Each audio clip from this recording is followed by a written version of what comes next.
Good evening, everyone. Welcome to the 5th Annual Diversity Monologues.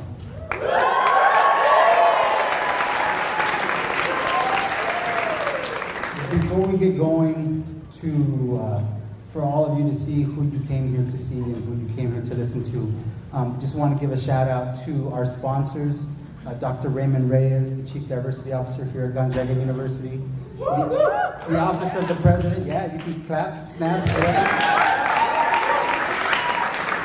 The Center for Global Engagement, GSBA and GAB, and our external partner, the Community Building Foundation. And everything that you see here tonight, there have been 5 individuals, 5 of your peers that have committed their time and shared their talents to put all of this together.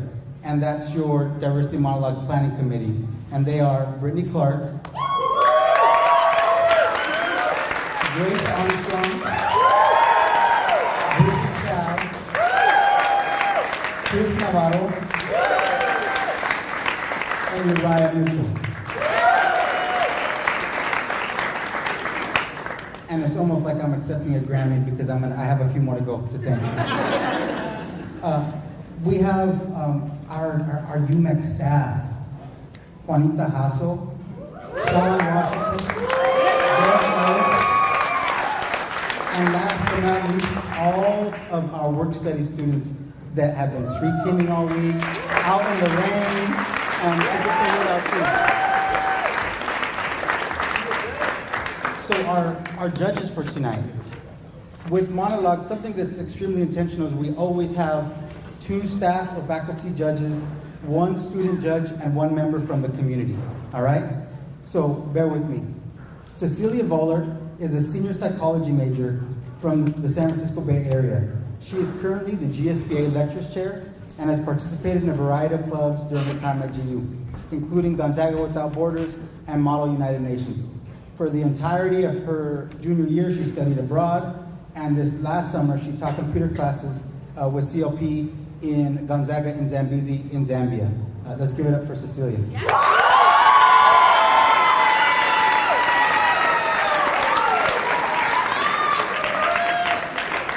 And Dr. Jessica Mattione. She is an assistant professor. She was so kind. For her bio, she only gave us 1 sentence. Actually 2. She's an associate professor in multi-ethnic literatures, film and women and gender studies. She specializes in space and place theory and race and ethnic studies. And for those of you that know her, she's amazing. Let's give it up for Dr. Mattione.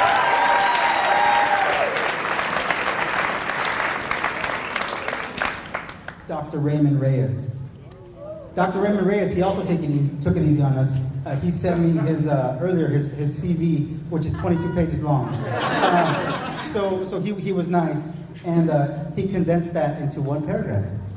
So he's currently serves as the Associate Academic Vice President, Chief Diversity Officer in the Academic Vice President's Office. He's also an assistant professor with the School of Education over the last 27 years. With GU, he has taught diversity-related courses in sociology, religious studies, philosophy, business, leadership studies, so you could probably just go to him and get your degree if you want to. At the undergraduate and graduate level, he has published and conducted research in the areas of American Indian education, culturally responsive teaching, indigenous leadership, campus climate assessment, Jesuit mission and identity. The notion of intercultural encounter, diversity monologues, and cultural dialogues is in his bone marrow, inspired by extensive work in Zambia, Kenya, Malawi, and South Africa. Let's give it up for Dr. Raymond Reyes.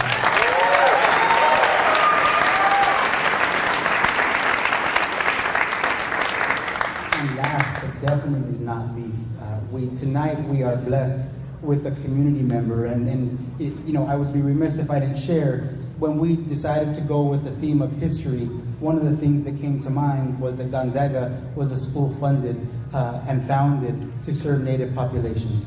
Okay, so let's just hold that for 1 second. Mark Ramos is a member of the Coeur d'Alene tribe of Idaho.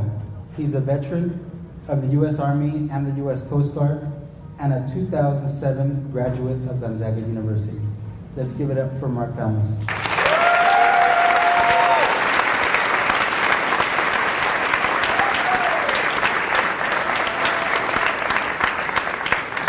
now I'm going to ask a very special individual to come up and introduce one of our guests that we have tonight. And this is a person that has, I think, throughout her time here at Gonzaga, has been very much involved in Diversity Monologues, pretty much since its inception. And so, without further ado, I'd like to introduce you to Miss Brittany Park.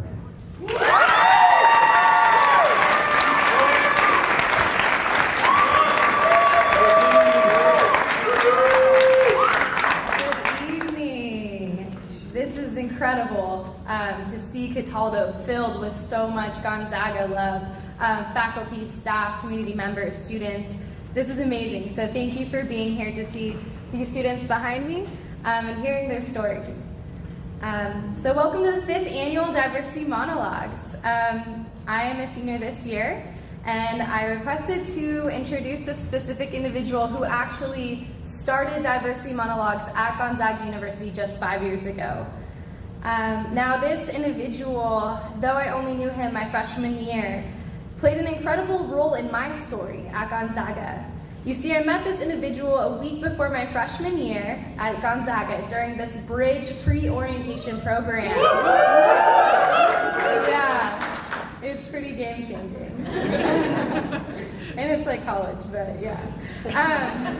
So it was actually during this summer camp thing that I was encouraged to write down, and we all were encouraged to do so, to write down who we are in the form of a poem. And so, I mean, this was the first time that I had an opportunity to really be honest with myself.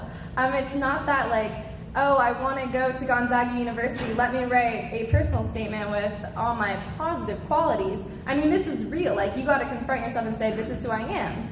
And not all of that is positive. And what is your story? Why do you think that you are? So this was the first time that I had to really reflect on this.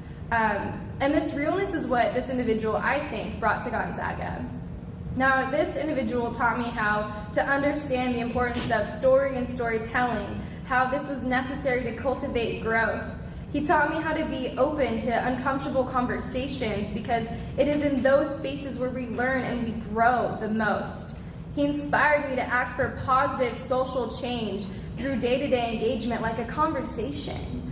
He even taught me on this little whiteboard how to mind map, which is something that I still use as a creative writing major, which, by the way, I didn't think I was a writer until I started thinking about Diversity Monologues. And I still recall this mind map when I questioned the legitimacy of linear Western education practices to this day.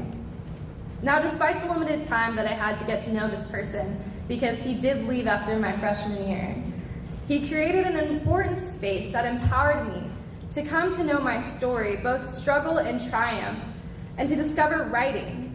And through my participation in Diversity Monologues, realize that I am a feminist, and I fucking own that.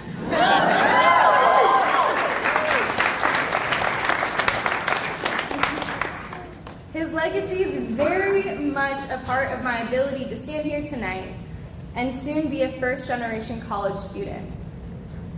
And so now I'll get to his real bio. So Rudy Mondragon is a former college administrator who served at the University of Washington and Gonzaga University.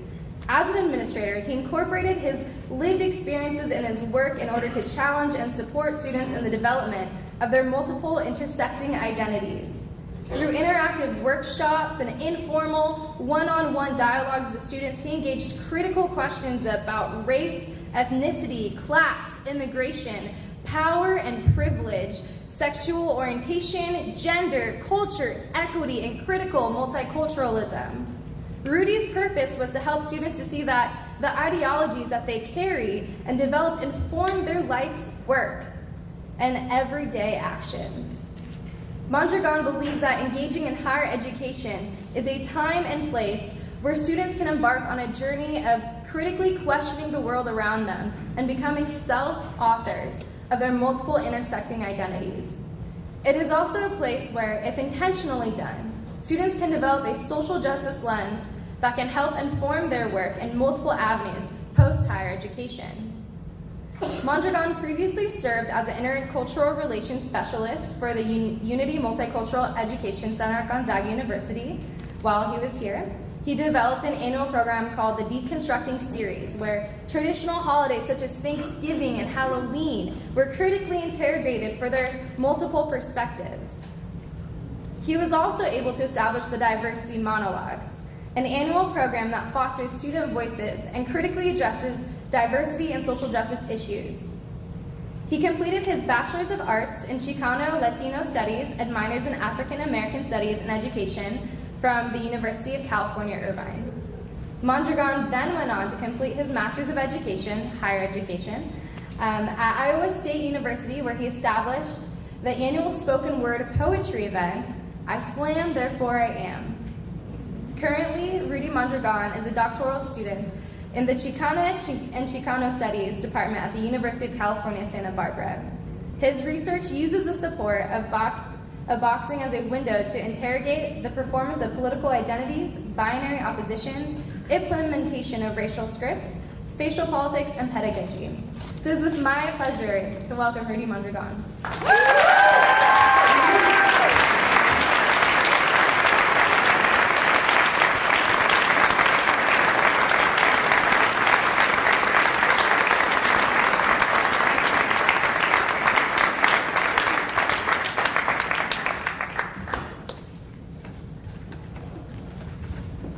Thank you. I was slow to get up on stage. I messed up my MCO, and I guess that's what happens when you turn 30 and you act like you're still 22. But I just wanted to take a quick second to say what's up and thank you everybody for welcoming me here today. And it's a special day. It's the 5th annual Diversity Monologues, and I just want y'all to take a quick second and look around. Like, 5 years ago when this program first started, we were in Jefferson Wolf Auditorium, and about 175 people fit in there, but we always packed in 220 people. So for the record, we were breaking fire codes and in violation of everything that building stood for in terms of safety. But it was okay, because what we did there was to do what we're doing here today. And so I just want to say thank you and enjoy the journey. And these 7 beautiful poet scholars are going to share their lives, they're going to share their stories, and it's a beautiful journey to be here with them. So make sure you show them love and show them support, and make sure you show them love once they're done with their pieces, and that when you see them outside or you see them in the community, you thank them for what they're about to do, because what they're about to do is something beautiful, courageous, and powerful, and they're willing to share with y'all. So with that, I'll hand over the mic to my good friend, David Garcia.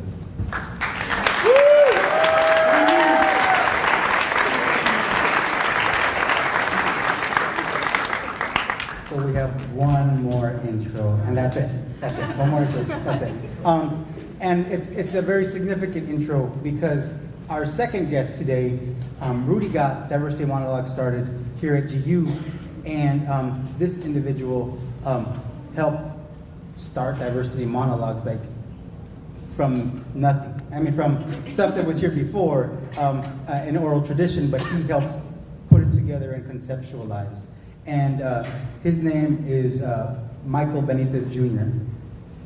Michael is a leading and national social justice educator, an activist, scholar with extensive experience in education and diversity issues. Michael's known for his down-to-earth, you'll find that out tonight, insightful commentary and critical perspectives on social and cultural issues. Benitez integrates multifaceted pedagogies, scholarly inquiry, and personal narrative to provide multi-context and issue frameworks for empowerment and transformation. Benitez has served higher education in different capacities for the last 15 years, including academic affairs, student affairs, diversity, inclusion, and teaching.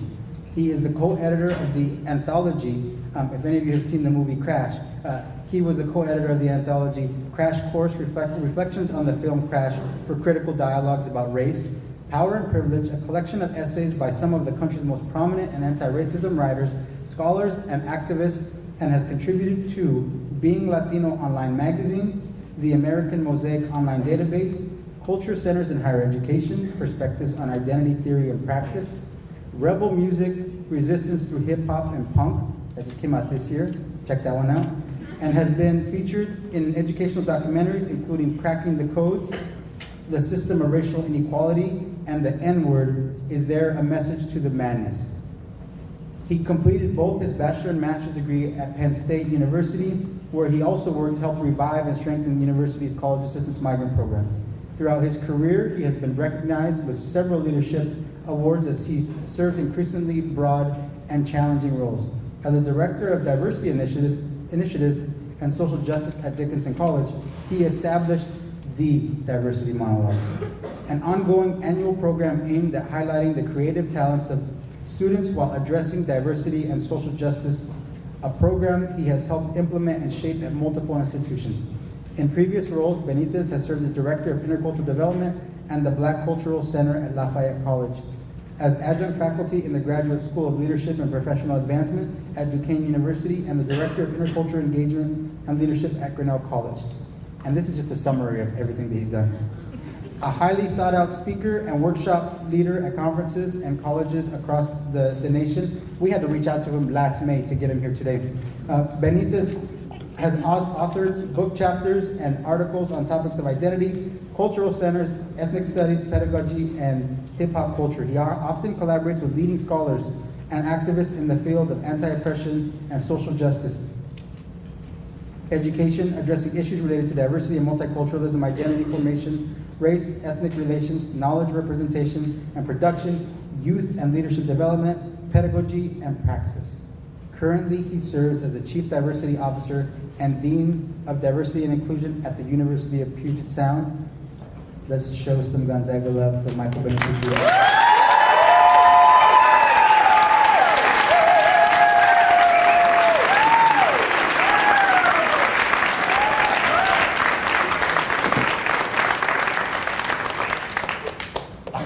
Gonzaga, what up? Yo, it is an absolute pleasure to be here. It is humbling. I'm feeling blessed. I see nothing but beauty out there. I'm amazed to be in the presence of this phenomenal, I like the term that Rudy used, poets, scholars, critical poets who are about to really present a level of vulnerability and the power of vulnerability in storytelling that is transformative. So thank you for having me. I've been here several times now, and every time, hospitality is so dope. Can I use the word dope? Yeah. I don't have to translate, right? Can I show up as an authentic me? Word. So with that said, we're gonna get this on the road. Right on?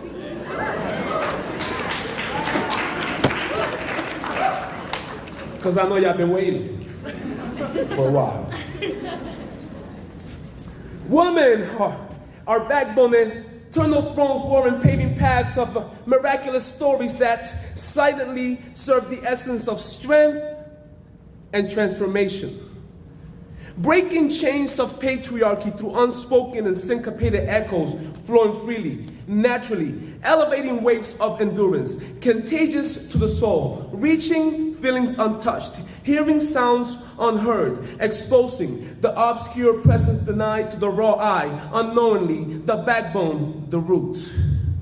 A spiritual encounter between reality and illusion nurtures intimacy in shapes and forms diluted, not to be disturbed by our power-hungry potions of ego-filled intuition. Our backbone, gatekeepers, unlocking and opening doors of wisdoms to generations while healing the wounds of despair unrecognized by the inflictors of inequality and oppression. A historic epidemic of struggle defined by inhumane gender imbalance, have narrow inherited second-class frames used to judge morality. Our backbone, my wife, my mother, my daughter, my sister, my friends with mental blisters ready to explode, spreading peace, justice, compassion, and forgiveness. Still lifting and carrying tangled silk baggage woven into unbreakable webs of blame. Stigmatized by societal imposed diseases such as bitch, skank, and hoe. All a means to capital subsidized dole. Fallacies like pimpin' ain't easy, up hell high, misleading human sentiment to accept the loss of integrity. only caused by vultures rewarding the flock with false sense of manhood, yearning to envision the shape of skin without significance. Our backbone eat through which I interpret my experience, feel the value of woman.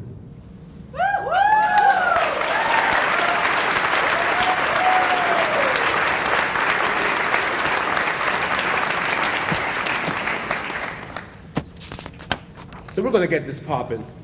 But I had to show you a little taste of what tonight is gonna look like. Right on? It's interesting, when I started this at Penn State,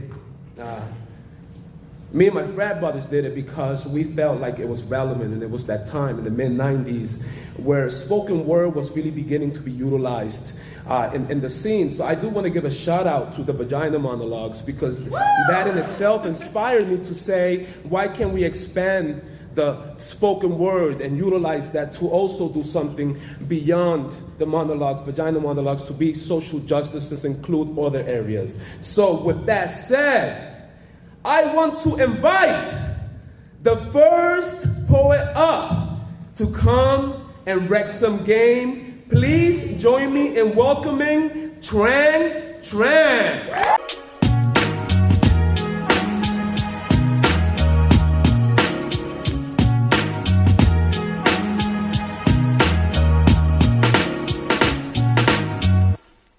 Hi, my name is Trang. I'm from Tacoma, Washington, and currently I am undecided, and that's okay. So to me, history is often a concept that can be skewed very easily and is often told by the perspective of the dominant person or the dominant culture.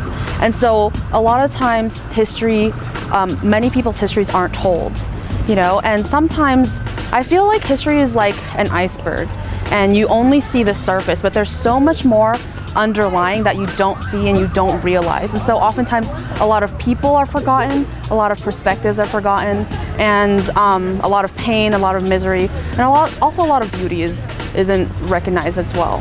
What we think we know it, but we really don't. The title of my monologue is called The Last Family Photo. And that's it. I hope you enjoy.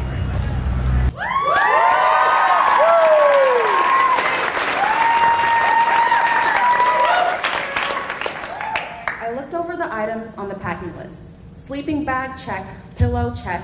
Toothpaste and toothbrush, check and check. I was all ready for the retreat. But there was one box left unmarked, something that I forgot. The line read, cultural share item, okay? So I looked around my house for something cultural. Without even thinking about it, I grabbed a bag and filled it with items that represented my culture.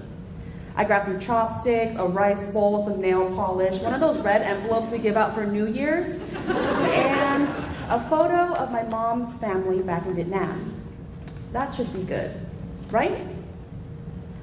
Several hours passed and it was time to present our cultural share items. I looked down at my bag of items and my eyes glanced over everything, stopping at my mom's family photo. It was black and white, very worn, and framed in a simple gold frame. The 12 of their faces were stern and unsmiling, and they were wearing their nicest clothes, which wasn't much. This was the very last photo that my mom's family ever took together as a whole. I looked down at my mom's beautiful and young face. She was about 16 then. And I began thinking about the story behind the photo. The story was told to me in fragments. Some fragments would be told as she was scolding my sisters and brothers for being lazy or, fighting. Other times, she would tell fragments of the story as we lied in bed about to go to sleep. And it was at those times where I learned what my family and people in my culture went through. You see, my mom and my dad, they were both born in war. My mother almost died at the age of 1 because of a bombing in their village. Her skull was fractured from the attack, but luckily, help was readily available. You can still see the scar on her forehead. Bodies lying on the side of the road was not a common sight, and screams and gunshots fading into the night was even more common. Her parents were tired of living that way, so about after the time the photo was taken, they would soon venture off to their escape because they knew it might have been their last. Now, escaping Vietnam had dire consequences. You would have to risk an indefinite prison sentence if caught. I remember cringing as my mom told me when she had to lie in the trees, pulling leeches off of her body, muffling herself to stop and not be caught. And at dusk, they set off for their escape. Several weeks or maybe days later, I don't know, food was scarce and gas was almost out. And suddenly, like a gift from God, a large ship came in and began to pull them in.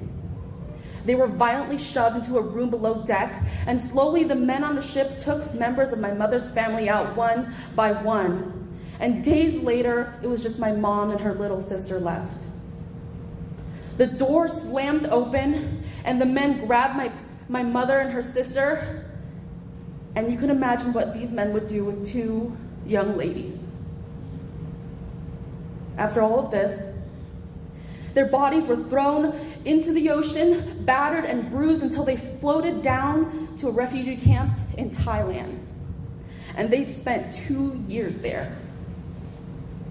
My mom would often spend nights comforting her younger sister as they tried to escape from the nightmares. Her only hope was God. But good news, they heard news from their family who escaped prior to them in America, notifying them of their sponsorship. So ready to feel whole again, they packed up their bags and soon landed in Tacoma, Washington, fresh off of the boat. With no money, unable to speak the language, and a small one-bedroom apartment for the 6 of them, they tried to survive in the land of the free. It was with this story that I knew my life here wouldn't exist without my mother's courage and strength. She could have chosen to give up. She could have chosen to end her life, but she didn't. She worked her ass off every single day and continues to. So looking back down at my bag of items, I felt deeply ashamed. Did my mother suffer through pain and hunger and loneliness just so she could be perceived as the very items in this bag? This bag was a joke. So I threw the bag aside and stepped up to the front, clutching my mother's last family photo. The photo in my hand represented the past of my culture as well as the future. The story behind the photo was a story that I could never let myself or future generations ever forget. With this photo, I too will fight. I will fight in the land of the free so that my mother's pain will not go to waste. I will strive for success so that my parents can soon live in comfort. I will make my existence here worthwhile because no obstacle I could ever face could ever compare to anything that experienced by my people. This is my culture. That is my history, and I will never forget that again. Thank you.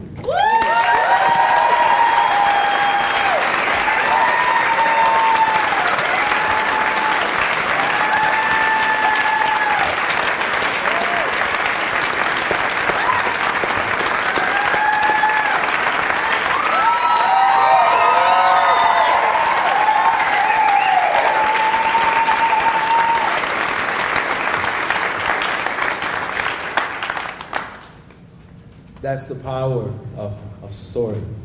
Thank you for sharing yourself with us and with the community. Thank you so much. Right on. Please, another hand.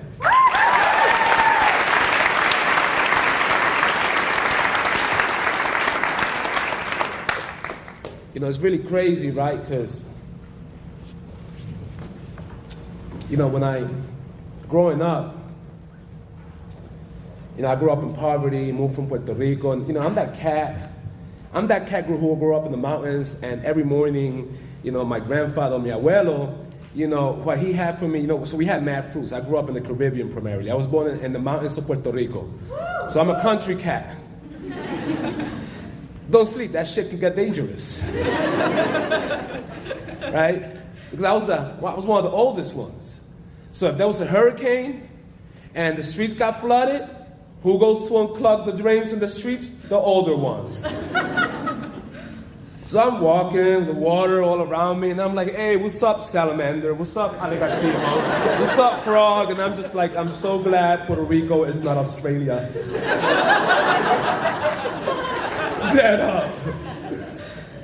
And then I got to do real cool things, like, I don't know, climb trees so that I could pick some fresh fruits in the morning. Mangoes, guava, guanabana, plantains. But don't sleep, that was dangerous too. Because to get to the top of the palm tree, you have to wear this like leather belt. And you kind of have leg strength. But the moment that you let go and you slip even 3 feet, you end up with the nastiest brush burn in between your thighs. Wrestlers, you ain't got nothing on that brush burn. And at the same time, there's the flip side, right? Forced migrations. When people talk about immigration, when people talk about what's going on today, when people try to construct the legal lines between people and say who belongs, who doesn't, the land that belongs to everyone, particular to native peoples of each land, it gets hurtful. Because we talk about it like folks want to leave their families behind. We talk about it like there are structural transnational forces working against people, forcing them to migrate into unknown territories when they really rather be home. So when I speak of immigration, I speak of forced migrations. And it's my hope that everyone in this room, moving forward, can always be thoughtful and mindful and heartful and think about that, right? This is about social justice and making a change and transforming a world and reestablishing, bringing back the humanity that we know into the humanity that has been plagued with inhumanity. And that's what we need to be doing. And through these stories, we get to do just that. So before I introduce the next speaker, we're gonna go ahead, we're gonna show a little video. She's gonna get up here and she's gonna rock your brains and give you some dopeness to flow with. So we're gonna show right now, Dakota Hageman. Word, give it up.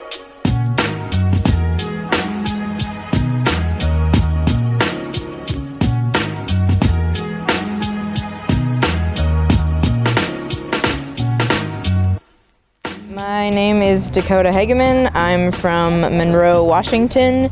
I'm majoring in nursing with a minor in philosophy. I have come to know history through a lot of self-discovery and figuring out where you lie on the kind of plethora of sexualities. My monologue is called Pots and Pans.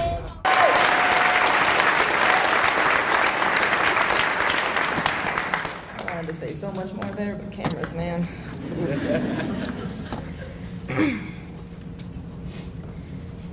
Too gay for a boy and too straight for a girl. If I ever succeeded to the request to tell Mother, she'd probably hurl her love right at me. She wants to know quite a lot, especially when we drink all the booze that she bought. I always end up telling her, I swear I am not. You see, even substance in my system won't reveal that jackpot within her earshot despite any of my afterthoughts. My family talks behind my back, so they won't admit what they know. You're probably wondering where this rhyme will go, because it's not about Dad and how I'm ashamed to tell him, though there's yet to be a queer attached to his pseudonym of right-wing and judgment and Midwestern pride, but trust me, I'd tell him if I ever found a bride, I'd drag him down the aisle to be at my side. But enough about him. This story is much more composite. I've only really just got one foot in the closet. The story over much time is to where my attraction has landed. It's quite misconstrued, and I'll try not to be candid. But first you must tell me, to know I just died, do you really still think that I'm bi? No, look a bit harder. I think you'll find it if you try. Let's go back in time, a trip to the past. Let me paint you a picture that I think just might last. Remember what they called it when one continent was whole. If we were alive then, you could take a straight line stroll from sunrise to sunset. One piece of land from here to afar. When they named it Pangea, the name was far from bizarre. Now, if we listened in grammar, we'd know our prefixes, and it'd be easy to add this to our social quizzes. But despite being recognized if you're not white, cis, or straight, today's more modern society still gives me the same fate. Now, I know it's confusing. I do hear your pain. If you step on the internet, it seems like a game of who can identify the most obscure gender or sex. Sometimes even I wonder what they'll come up with next. But it takes one to know one, you know what they say, and unfortunately most will never see the day when you look at the masses and wonder what's wrong, because there's yet to be a box with which you belong. You see, I've always loved drag queens, but they're usually gay. It's really quite strange when you swing every way. Transvestites, non-binary, gays, queers, and more. Honey, straight life, it's really quite a bore. I'm not sure how you do it. So many beautiful people around, but when I explain, I'll tell you that I've found people to be quite small-minded and really quite vulgar. As I listen to their questions, I fear rise of an ulcer. Good thing I don't have to pay for the time to me they have brought. Consideration is lost. Focus is shot. My pride deflowered and judgment's frisky wind left assuming my promiscuity. Good thing I'm thick-skinned. You see, that's not the point. It's not about what's in your pants, but all of a more encompassing platonic romance. Pansexuality is not just in the bed. It has way more to do with what's up in my head. A connection with others is to what it amounts. Falling in love with your mind is... A connection with others is really what counts. Falling in love with your mind is to what it amounts. You see, I don't see gender like the rest of the masses, but that's not to say I see it through rose-colored glasses, because if I was attracted to all, that would be quite exhausting. Forget the cherry on top, life wouldn't even have frosting. No, attraction is something I find from within, because it doesn't really matter what's on your skin. I dare you to know me. Let me into your mind, and if love is what's there, your body will be just fine. Funny, I like mathematics because it's all black and white, but when it comes to this, I'll put up a fight for as much gray area as human capacity can endure, because even in love, you can be an entrepreneur. To tell you I was always like this wouldn't be true, as I discovered it through a love that was purely new to me from all angles. Funny that I hated her first. Equipped with pinions and rat tail, I thought she was the worst. Still small-minded in my own, she became my nemesis. Little did I know that would only be a small parenthesis of the story where I would soon be moved to learn her each and every day. And she would hang on to every word I had to say. Because the back seats of our cars became a place of congregation. An atheist and I, our mind could take us to any location. She knew everything about me, and the relationship would soon transcend everything more than you've had with a best friend. She was jagged edges, 6 feet of sickening confidence equipped with lanky awkwardness to which our love over time we were forced to confess. She was euphoria. And the summer of 13 was sheer gloria. Though in time I have lost that other half of myself, I have regrown it since she has put me on the shelf. Behind her, I have moved forward to define a side of me that she may have come and go, but left something that has not died. A title for myself that I think finally fits, but to justify it with others is still a battle of wits. Now, Mother says she's understanding. At least she thinks that she is. But if her lover ever slept with a man, she could never be his, because she's fine with the gays and straight is the norm. But there are others of us who come in a different form. You see, if you can't stick to one gender, she thinks it's just gross, but it's those sort of comments that leave this pathos of denial and secrets and not telling the truth. It's no wonder that people just blame the youth. If she knew that she was the only one I haven't told, Lord above knows the drama that would unfold. But the reason that the words have not to her passed my lips is that into confusion she would surely slip. And it's not that our people simply don't know these correct identifications, they choose to be slow. To learn and accept them is a thing we still need, because we're not aware of how many hearts bleed, despite their dispositions. Sometimes I want my family to know, but each time I go home, my pride I do not show. When I depart the house, I wear my heart on my sleeve, but when I go home, it is something behind I must leave. Now, my identity might not be the most dramatic, but I'm not the only one, and trust me when I say we don't do this for fun. Because when you're a part of something not normal, you're expected to announce it and make it so formal. You know your expectations when you pass on your genes, so we struggle to name it when we hit our teens. I'm not in search for your sympathy, though I do hope some culture has passed on to you from me. To close the story of where my attraction lies, I do hope that we may all leave here more wise. This isn't children's play, from that we can surely deduce, but you learned a little more about sex in the rhyme of Dr. Seuss.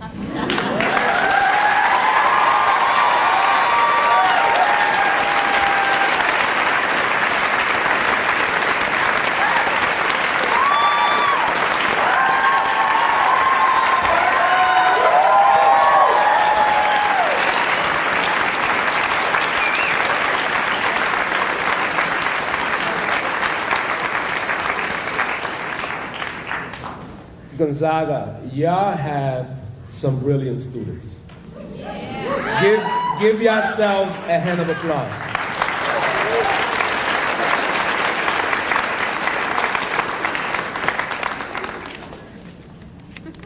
Yo, you know what's crazy?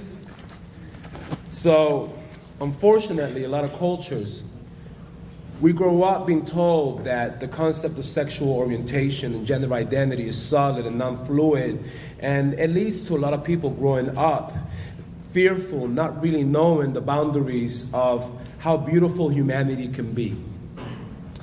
And, I was one of those cats. Man, I was one of those cats who, back home, back in the island, it's like, if you're attracted to a person of the same sex, that's wrong. And I internalized that for a little bit. And I wasn't like completely out there on some homophobic network, but I had it here. I didn't understand it. And one day I got challenged. One day I got challenged by this brilliant Puerto Rican brother. He was the co-president of the Puerto Rican Student Association at Penn State.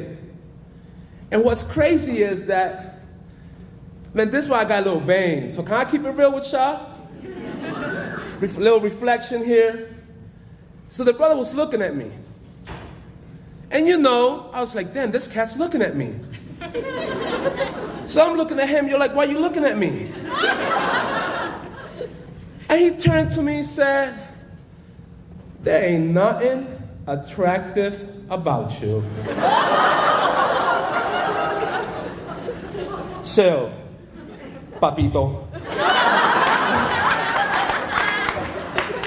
I took that personal. What? Well, I started wearing tighter clothes. Find me attractive now? How do I look now? But that was my entry into eradicating my self-ignorance. And, over time you learn, right? Because we have to learn to struggle where we are, to grow, to become boundless, to expand our awareness, to really see what we have to offer humanity. And that was really, Penn State was my undergrad experience, as it is for many of y'all here, and the incredible faculty and administration who are, hopefully cultivating and nurturing that growth, where I really began to interrogate much of what I was taught. And I did some in high school already, because the way I grew up was crazy.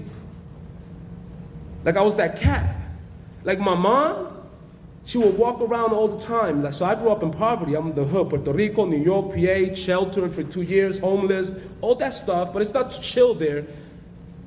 But she always kept me straight. She had this chancla.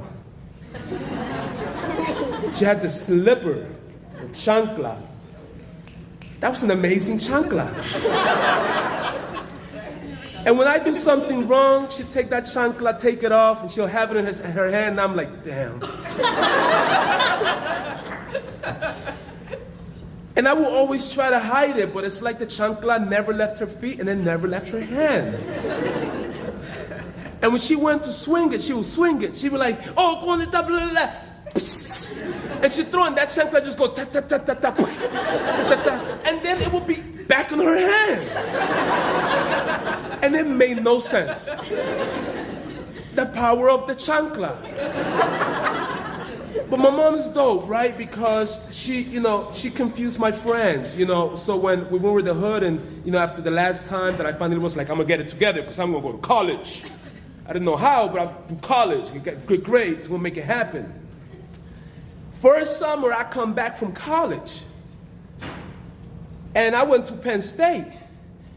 And my mom would be around the hood, like I went to college primarily for her, then I found myself. She's like, I'm gonna try to do her accent, because Puerto Ricans, like, they sing when they talk, right? So she'll like, bueno, tú sabes, Junior, he's gonna go to Penn State. He's gonna go to Penn State, he's gonna go to college, and he's gonna go to Penn State. He go to Penn State. So I got back that first summer, and all my homies, when they're all coming up, you look, Mike, what's up, fam? I heard you just got out the state pen. How was that shit?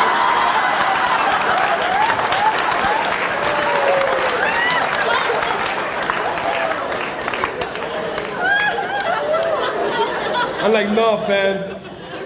Penn State. I got no business in the state pen. I'm good. Telling you, man, people is wild. So I'm gonna spit a Spanglish piece before I call up the next performer, because this one kind of reminds me of home. So for those of you who don't understand some of what I'm gonna say, because it's cool and I like to validate multiple languages, like turn to someone next to you who might know Spanish and be like, yo, what's he saying? And there might be some people around who know Spanglish, and ask him what he's saying.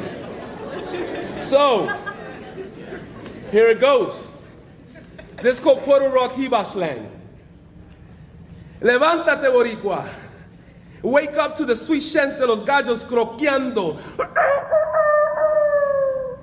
Smell the sweet scents of naranjas, mango, guanábana, guayaba, quenepa, tamarindo. And don't forget the island go coco con lo loco lounging en la esquina 20 con los machetes waiting to enlighten you. Con un sabor de leche fresca y malta, una mezcla de caña, azúcar y molaza. Y dale pa'lante con un juego de béisbol con madera y violón. Y los nenes jugando canica, patea la lata, cantando la música del encanto. La isla de Borinquen, donde he nacido yo. Orgullo por la isla del encanto con playas y palmas y tropical planta, un paraíso de montaña protected by nuestro padre y madre taíno, español and africano, en historia misspelled, expelled, don't tell, but let's dispel. And next time that mommy says, mira Juni, ve abajo y búscame la cosa, tú sabes esa cosa encima del texto por allá.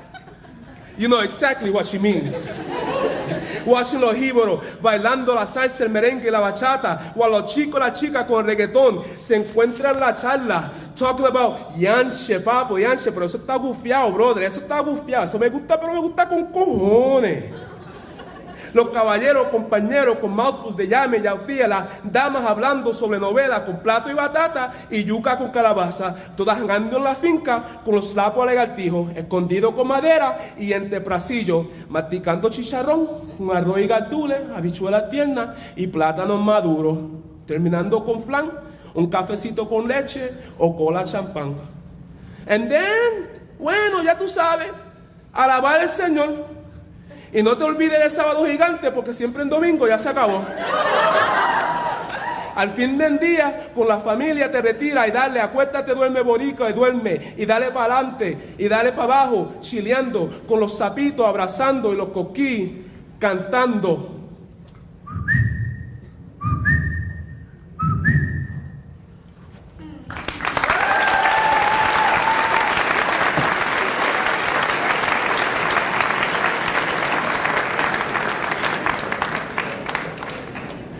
Next up, I'm going to invite her to the stage.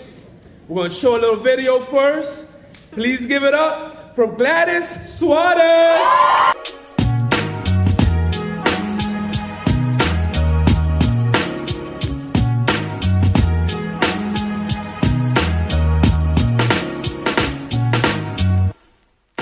My name is Gladys Suarez. I'm a sophomore here at Gonzaga University, and the title of my monologue is Mesoamerica, which kind of illustrates part of my struggle with living in two different cultures because they continuously crash and collide with one another, especially in an educational setting where they struggle to offer kind of the non-dominant versions of history and tend to give only one side of history.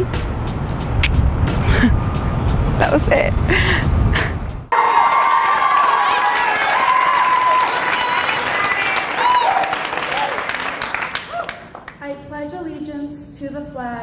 of the United States of America, and to the republic for which it stands, one nation, under God, indivisible, with liberty and justice for all. Like robots, we remove our heavy palms from my chest, and my peers and I sit down with silence and gather our notebooks for history class. I scan the passive room, recognizing all the brown and tan faces surrounding me, and begin to wonder if the liberty and justice we pledge to apply to us as well. Caught in my own thoughts, I manage to hear murmurs of integrity, freedom, and equality. The ideas enter the tunnels of my ears, but they never fully enter my brain or manage to sway my heart because, truthfully, I can't help but feel as if some of these notions of America don't necessarily belong to me. While sitting in class, my teacher continues speaking, and I think about the legacy of revolution and how I'm constantly reminded how lucky I am to be an American, to live in the land of the brave and the free. The tall brown man attempts to explain America's history, and I wonder if he has an aching desire to teach his history, or does he feel forced to preach about a history that doesn't fully pertain to him, or does he somehow feel connected to it? As he unintentionally inculcates a foreign history in me, my mind drifts into the history that built me and my ancestors before me, a history that rarely gets told in the right context, the very history that is embedded within my brown skin, black stringy hair, and coffee-colored eyes. The version of history taught to me in school of people of color has been tainted by prejudices and cultural biases. We are too often depicted as savages, uneducated beings who choose to live more like animals than humans. I can't help but describe the reality of the violence and hardships many cultures faced as a result of imperialism. The audacity, lack of legitimacy, one-sided history, painting a pale face and blue horizons on the spirit of faith, all hail Columbus, let's kill the savages. Give grace to the feathers dipped in blood, we humanity and gluttony, red wine, red skin, red rivers.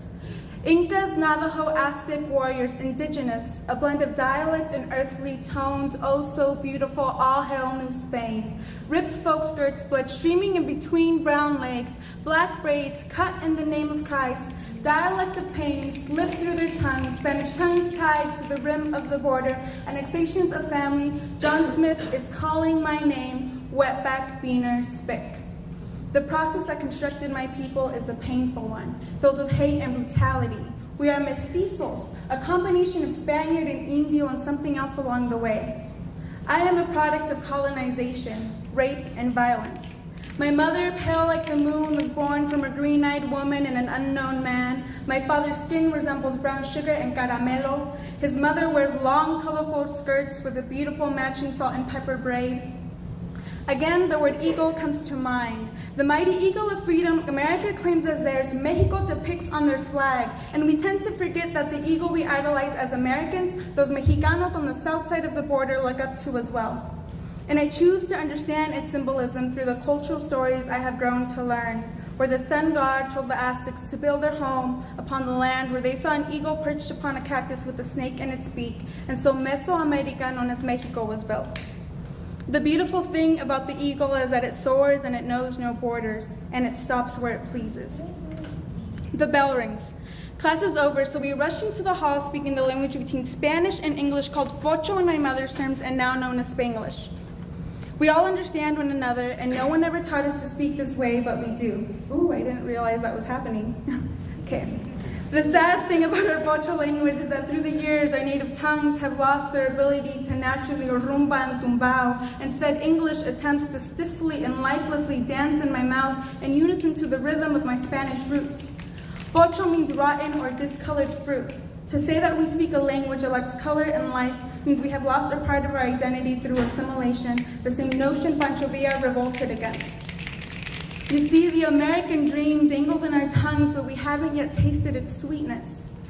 Although an identity has been lost, a new one is constantly forming. I can salsa to Celia Cruz and sing along to Vicente Fernandez, Latin artists I learned from home, but I also enjoy Marley's reggae tunes, J. Cole's lyricism, and somehow I can't deny the culture I've created as an American. But still, I'm conflicted with the notion that I want to ever be a real Mexicana or American. That I don't belong to the South or the North because I pledge allegiance to a country where my people are unwanted. That when my family works in the fields of America, they are Mexicanos. But as soon as they need soldiers for war, my childhood best friends are now called American. And for this reason, I cannot claim Mexican American, a label that divests my identity, acting as if I don't simultaneously live life through both lenses. And for that reason, I claim Chicanismo, this fire inside me that I can't understand but somehow want to share because it's a burning passion and sense of pride for my people. School is finally over, and I hop into the bus infiltrated with young Cholo boys, eager brown eyes, and white bright smiles. As my peers assemble in pairs of two, I sit next to a window and watch Toppenish pass me by. I get off the bus and walk into my one-bedroom apartment. It's a small home with little furniture, and its humble setting reminds me of all the history my mother shared with me about her life in Mexico, entailing poverty, sacrificio, and hard work. Sonora Dinamita is playing on the radio and the house smells of chile guajillo. She's dancing as she stirs condiments into a pot. She spins and does her uno, dos, tres cumbia step and looks up at me. Like Mexican mothers do, she orders me to help her clean. Tira la basura y lava los trastes. I remove my backpack and toss the garbage out and begin washing dishes. While washing dishes, I turn to look at my mother. She's a full-figured woman with sorry, I didn't expect my mom to be here, so this is to her.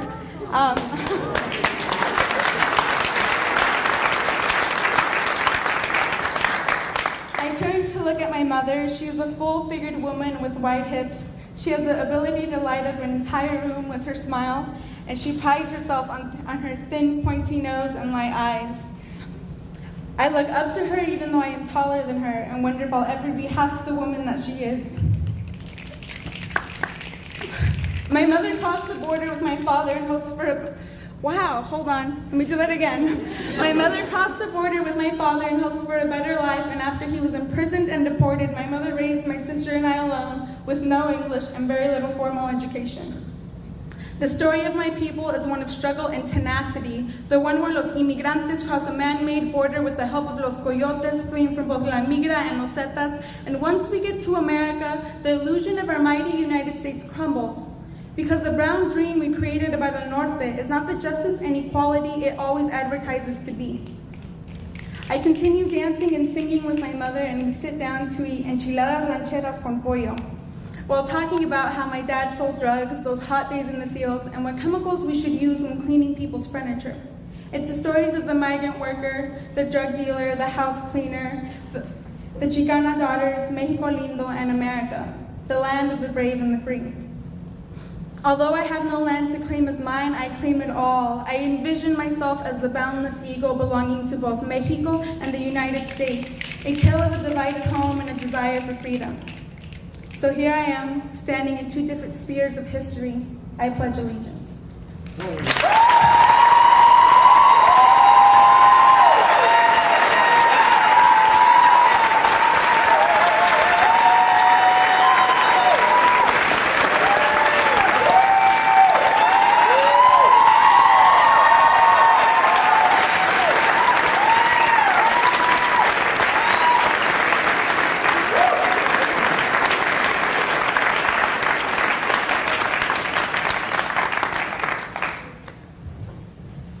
Wow. Your mom? Right on. Mrs. Suarez?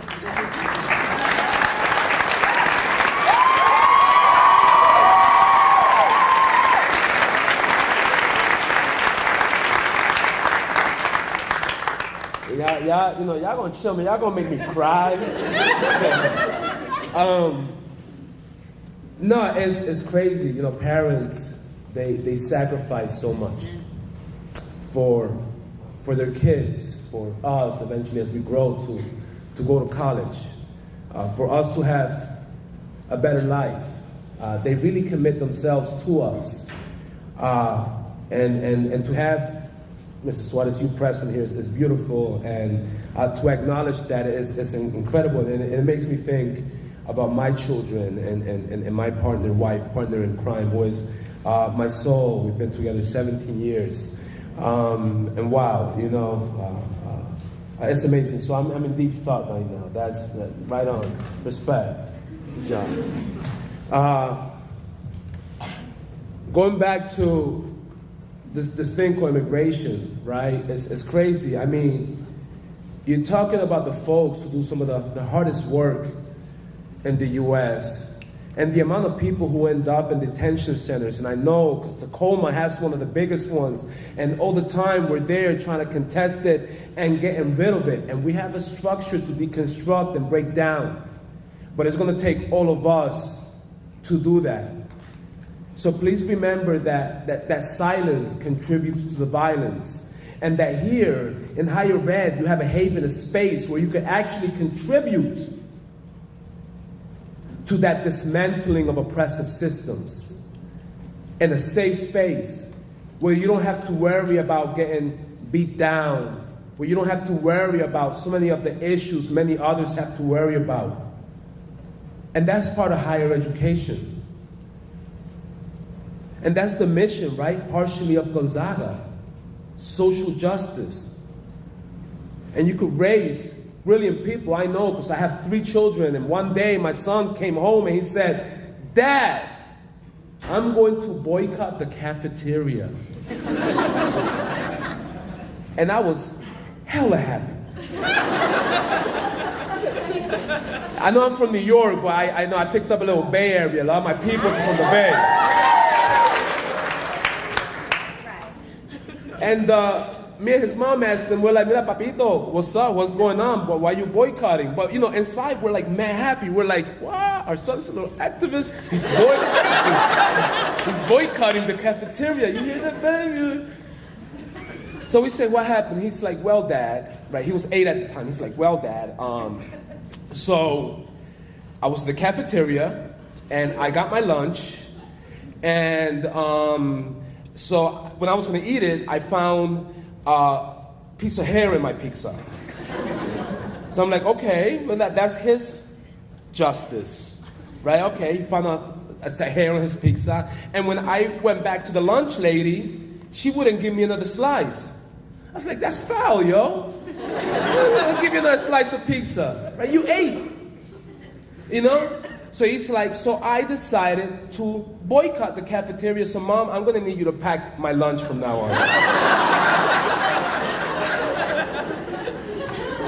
Now, well, me and his mom are like, we're on the side, and we're laughing, and we're like, "Oh, that's dope."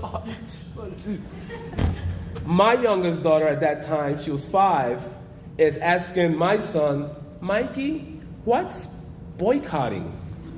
So Mikey, in his 8-year-old understandings, says, "Well, Jazzy, boycotting is like, you know, like when people, so they're not doing what's right, so you don't give them your money."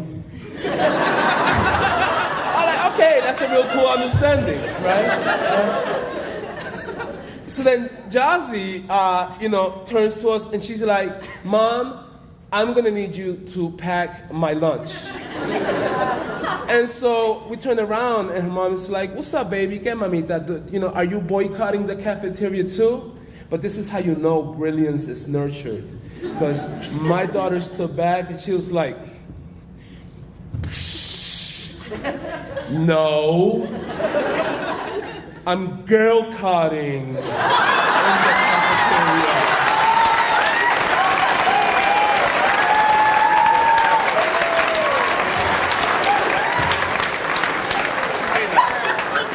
I love feminism, yo, because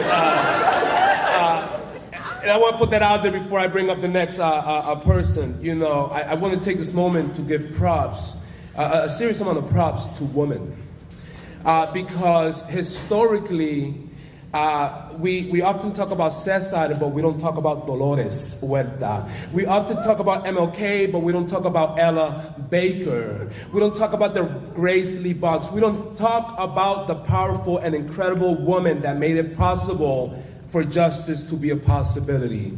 So please, a hand of applause to women for being dope.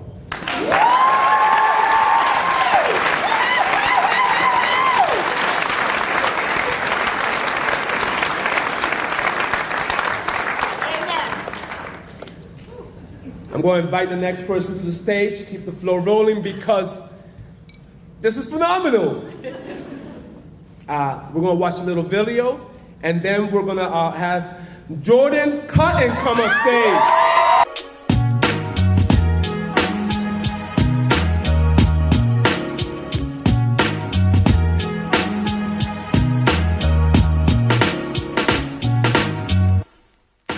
My name is Jordan Cotton. I'm from Federal Way, Washington, and I am majoring in sociology. History, to me, as reflected in my monologue, is my family and the traditions and really my ancestry and everything that I've come to know from my parents and the stories that they've passed down to me. The title of my monologue is Semester 1. When I first got here, I experienced quite a struggle. A mental juggle of my personal identity, the person I believe myself to be, and while in this state, I long to be one thing, me. And when I begin to ponder this mental freedom, and I envision the man that I would become, I could become, my vision seemed to condense, cease to exist, fear vowing to persist, my internal bliss now flipped when I considered who I am and where I come from. No, I didn't walk onto this campus blind, 2 hands over my eyes, acting surprised for, oh, what a great prize that I'm a part of 22% of what is called diversity here at GU. Yes, I knew, but on that first day of school, I found it was not like high school. It was more than my snapback and my backpack. It was more than my clothes and shoes. What I came to realize on that day is that behind that one thing remained. I was an African-American male on a predominantly white campus. Self-awareness. It was nothing new. Just a new environment I would have to get used to. People will look past my black skin, right? I convinced myself that wasn't true. Those first couple of days, my dorm room became my paradise. People looked past my smile when I was just trying to be nice. I could have sworn all eyes were on me when I walked into the cafeteria. This university thing is making me think twice. Maybe I'm just paranoid. I can be wrong too, but then there were the little things that I caught on to. Like people asking me what sports team I belong to. When I expressed my acceptance based on academics and GPA, there really wasn't much more to say. For the first time in my life, it was like a mirror was being held up to my face. And while some try not to make it about race, it was like I was finally getting a taste. Put in a box based on fixed criteria, it didn't help when I looked into the media. The images I see, young black males just like me, trying to dream, trying to succeed, but they're on TV because they're buried 6 feet. Being portrayed in a light that doesn't uplift, rather compress and strip, trying to resist the labels, myths, and fables. How could I possibly be myself here when the events of Ferguson weren't even initially addressed here? Mind going around and around, searching for a voice, searching for a sound. And then my dad called. There's no denying I have support, but there's something about my parents and their words that remind me of my worth. The ones who were with me in the beginning, family who lifted me up with their love, who pushed me towards greatness and reminded me to look up above. Their voice reminded me that I had a story and that I come from a past. And miles across the mountain, my faith still at last. To think about my father and all of his hard work, working 12 hours a day for my brother and my sister to remain blessed in their days. Never going to college, but relentless he stayed. This could not be too bad. Surely I could make a way. And to think of my mother who was in the same boat. I'm sure it wasn't easy, but she still carried hope. When I got accepted, she smiled because she always believed. She taught me I should be the one that I wanted to see. So wrapped up in my world of freshmen in college, I cannot forget about their stories and their wisdom and their knowledge. I think about my history and the ones who came before. Ancestors and their sacrifice is who I do it for. Overcoming adversity is in my blood. I come from a lineage, a history that pushed through trials and tribulations that made this stage here for me. So here I am, an African-American male on a predominantly white campus, and suddenly I feel proud that I'm a part of the 22%. I feel called to attend here. I find purpose in my actions. I step outside of the boxes presented to me. I engage with my community and collaborate with all colors and walks of life. I educate, converse, and relate. I can look into the mirror and smile because I made it a first semester one. Thank you.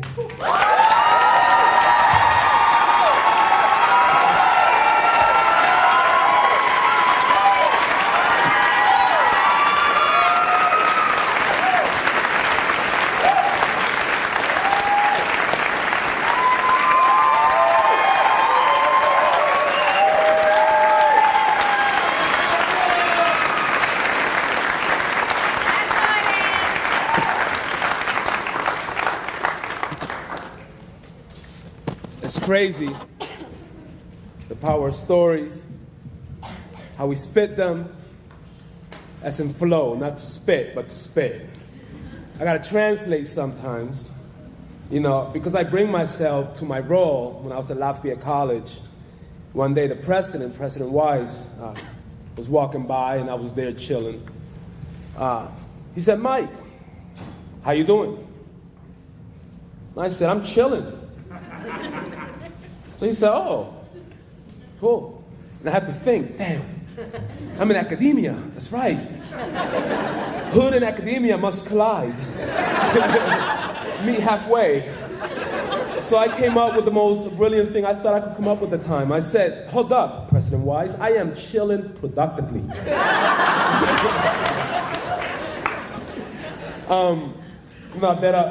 It's crazy because history is wild. I was one of those cats who looked at history books and I saw myself reflected on pages 3 to 7.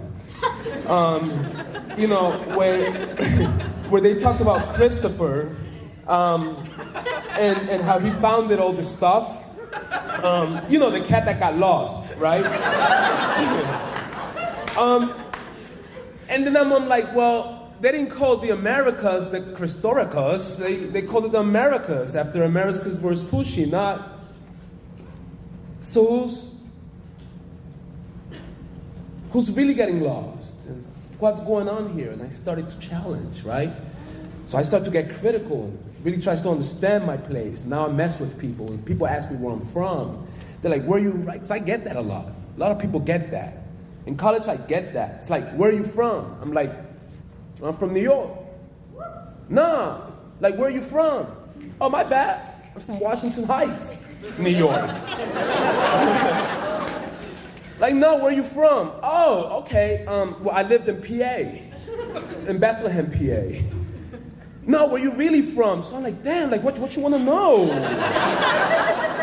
What you want to know? I'm like, well, I'm from Senegal. I'm from Spain. And I'm Arawak, and folks are like, "Oh, are your parents in the military?"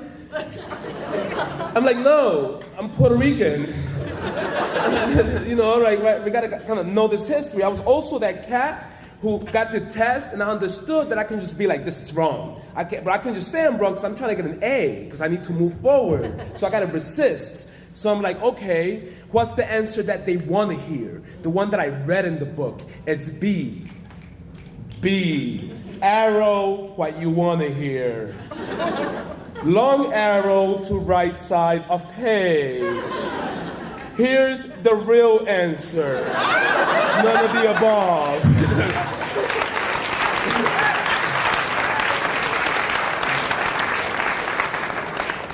So I'm going to call to the stage. We're going to watch a video. And I want you to give it up for Sheree Gilliam.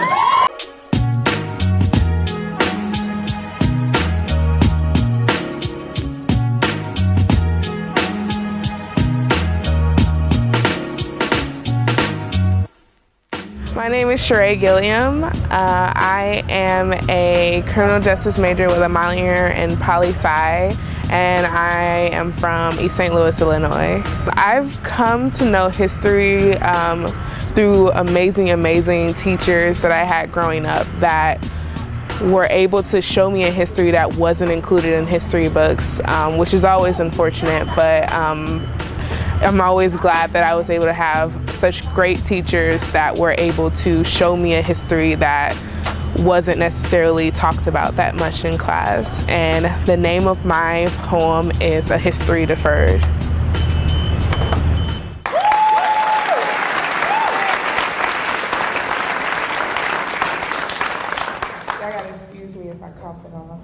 So before I get started, since this is Diversity Monologues and we're all about learning about different cultures, I'm going to teach y'all a little bit of ASL. This is reading, and then this is speaking. So if I do that in poem or monologue, whatever you want to call it, this is reading, this is speaking. Growing up, I considered myself to be one of those curious sponge type children. No matter the subject or concept, I filled myself up to the very pores because it was all important. All meant to be absorbed because it was essential to life. Essential to know why the sky is blue and the temperature's varied, to know why caged birds still sing, and why it was essential to breathe. Math, science, English, geology, social studies, art, and hell, even PE, were in my mind essential to life. But history was even more than that. It was a subject that encompassed all the others underneath one heading. Because to know what you know, you have to know where you've been. Know the stories of people's past in order to keep moving forward in this life. So for me, it was like a game.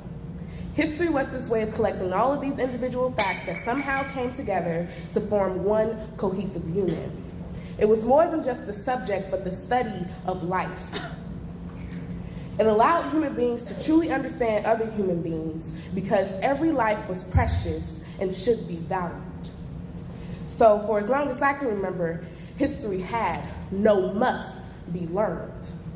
So I spent so much time reading books and watching History and Discovery Channel just because I wanted to, fell in love with the mysterious and wonderful people of the past, mourned the lives lost through wars past, and fell in love with these incredible human beings and human brains that were revolutionizing ideas that I have since grown to normalize.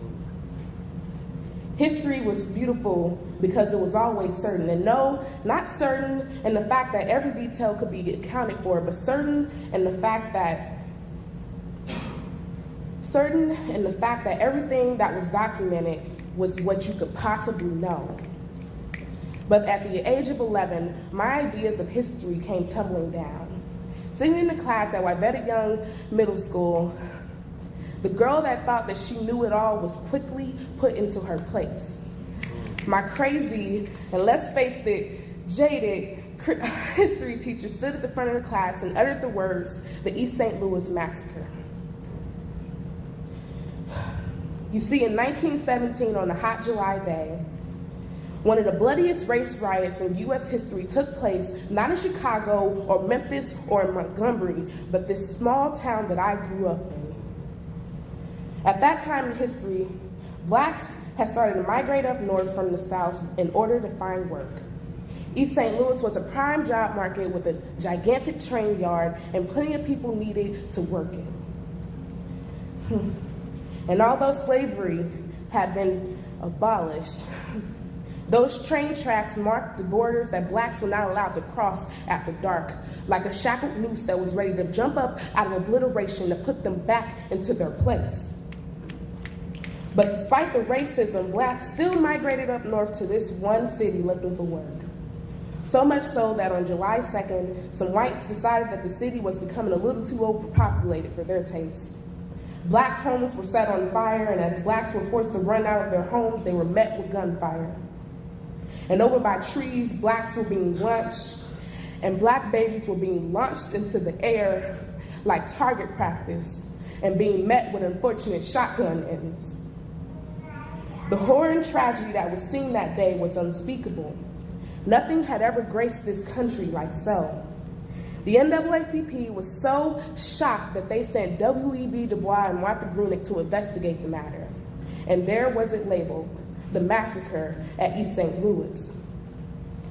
The streets that I was so familiar with and played hopscotch on were once being witness to the steady pounding of terrified feet. Creeks and drains once ran red with blood. And every step that I take around this godforsaken town might have once been littered with bodies. Bodies that were like mine. Yet no history book or History Channel documentary have been filmed about it. No classes were mentioning it in graphic detail. Not by any means am I saying that. But no one, and I mean no one other than this small town of few actually knew what happened. Now, I'm not saying that it should be taught in every class with this one event in this one small city, but I am saying that so many just like this one have been skipped over like the black sheep of the American family. We have been taught about Germany and World War II countless times again and again, yet no one wants to talk about the genocides that took place just behind these border walls. As an 11-year-old, I had to ask myself, how could history be so true, yet so cruel and mean? Without the words of a history teacher, I would have ignorantly walked around stepping on the bones of many, unconsciously making them crack and splinter like they have been forgotten because they have been. So when you ask me, how have I come to know history, I never thought I would have to ask this, but which one do you mean? His story or ours? Thank you.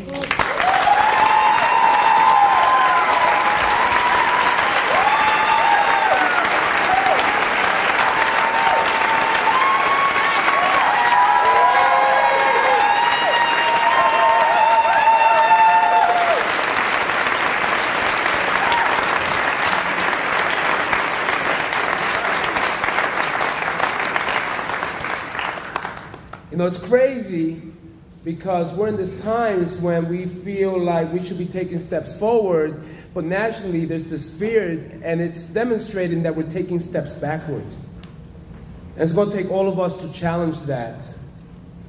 The uncalled and unquestionable killing of black and brown lives, in particular black lives out there right now, senselessly, makes no sense.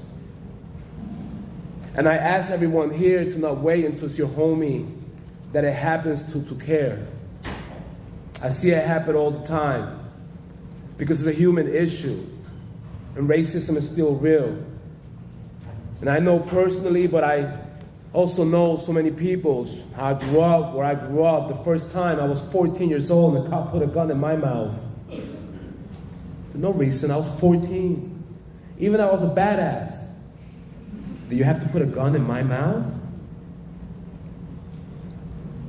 In Iowa, one day, driving from Denver to Des Moines, I got pulled over 4 times in one day. I got pulled over as I was leaving Denver. I got pulled over as I was exiting Colorado. Then I got pulled over again in Nebraska. And then I got pulled over again in Iowa. And every time in that one day, they let me go with a warning. And that's the reality of colorism and racism and white supremacy that we must challenge. So I ask that of all of y'all, but I'll give y'all some props in the Pacific Northwest. Because when I first moved here, outside of the crow that attacked me, and probably because I was in his land, and that's okay, it was the second day, and 2 events happened. The second is that I got attacked by a crow. And at first I was looking at the crow, majestic animal, you know, probably my maybe spirit animal, was looking at me as I was walking through the woods of Puget Sound, going to the academic building where I work. And this crow was just staring at me. And I'm like, damn, that crow is staring at me. And then I'm like, okay, Mike, you're just paranoid. That is your spirit animal. But then the crow came and he flew real close to my head. And I'm like, whoa, that was close. And then I kept walking, and I had my bag, and I thought to myself, it's okay. I'm going to work. The next thing I know, the crow came back, so I started walking a little fast. I'm like, damn, this crow's after me now, for real. I kept walking. The crow comes back, stares me down. Then I keep going. Now this crow really came one more time, so I didn't know what to do. I started swinging my bag. I'm like, and you know, I was like, oh man, I'm here in the middle of the quad and everybody's probably like, damn, the dean just got here. He's already going crazy. Before that though, I was crossing a street and I saw a car and the car stopped. And you gotta understand that I'm used to car stoppings for very particular reasons. Usually a slur, something to accompany how I look, maybe a misunderstanding, but that doesn't matter to say something Islamophobic. And we have to also fight against Islamophobia because it's pretty nasty in these days in the US and it shouldn't be happening. So I want to call that out too. But I was treated with a very pleasant surprise. The car stopped and I'm like, shit. Man, I've been here 2 days. I can't get fired. I can't be fighting. I'm done. But then I saw this hands inside the car. I just saw this. But I didn't have to right away. So I'm just looking. I'm like, they giving me the middle finger? And then I get closer. I'm like, and then I see this clear hands and they're like, and I'm like, oh, people are nice here. They let me cross and it wasn't even my turn. So I crossed happily and I said, for the first time, there is such a thing as nice. People mean it. They stopped for me. You gotta understand, in New York, that shit don't happen. You will get hit. So if you haven't been to New York, do not try that. It's not gonna fare very well for you. With that said, I want to invite to the stage, after a video, our next presenter. She told me I could just call her a certain name for short, but her name is so cool that I want to say it for what it is. Amayerani Chavez! Whoa.